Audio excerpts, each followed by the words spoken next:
Seguridad sa mga paaralan sa Bangaldan, Pangasinan hinigpitan matapos ang bomb joke na naitala sa isang eskwelahan. Tutukan sa report. Hatid sundo ni Jennifer ang kanyang grade 1 na anak na nag-aaral sa Anolid Elementary School sa Bangaldan, Pangasinan. Bilang magulang, nangangamba raw siya sa kaligtasan ng anak, lalo pat may mga napaulat na bomb joke sa ilang paaralan sa Pangasinan. Nakakatakot, ma'am, talaga. Kasi hindi mo ikatapos maraming kaguluhan po, di ba?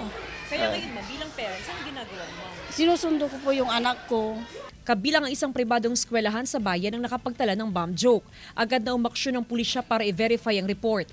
Tumawag po tayo sa bomb squad po natin ng Pangasinan, ma'am. And then afterwards, nag-conduct po tayo ng investigation regarding dun sa pag-proliferate niya using the social media platform. Kasunod nito, mas hinigpitan ang seguridad sa lahat ng mga paaralan sa bayan. Gaya sa Anolid Elementary School, mahigpit na ipinagbabawal ang pagpasok ng outsiders. Bawal din pumarada ang mga pribadong sasakyan sa covered court ng eskwelahan.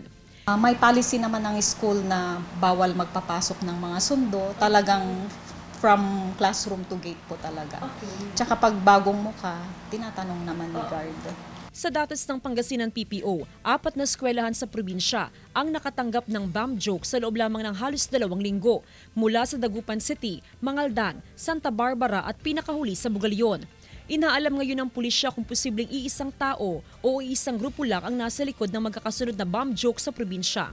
Mayroon na po kaming lead hinggil sa taong nasa likod nito, pero sa ngayon po, na-assure muna namin na ang proseso na ginagawa po natin, katuwang po ang ating PNP Anti-Cybercrime Group ay naaayon sa batas. Hindi po tayo titigil hanggat hindi po napapanagot ang nasa likod ng insidenteng ito, ma'am. Kasama si Daryl Peralta, Jasmine Gabriel Galban, One North Central Luzon.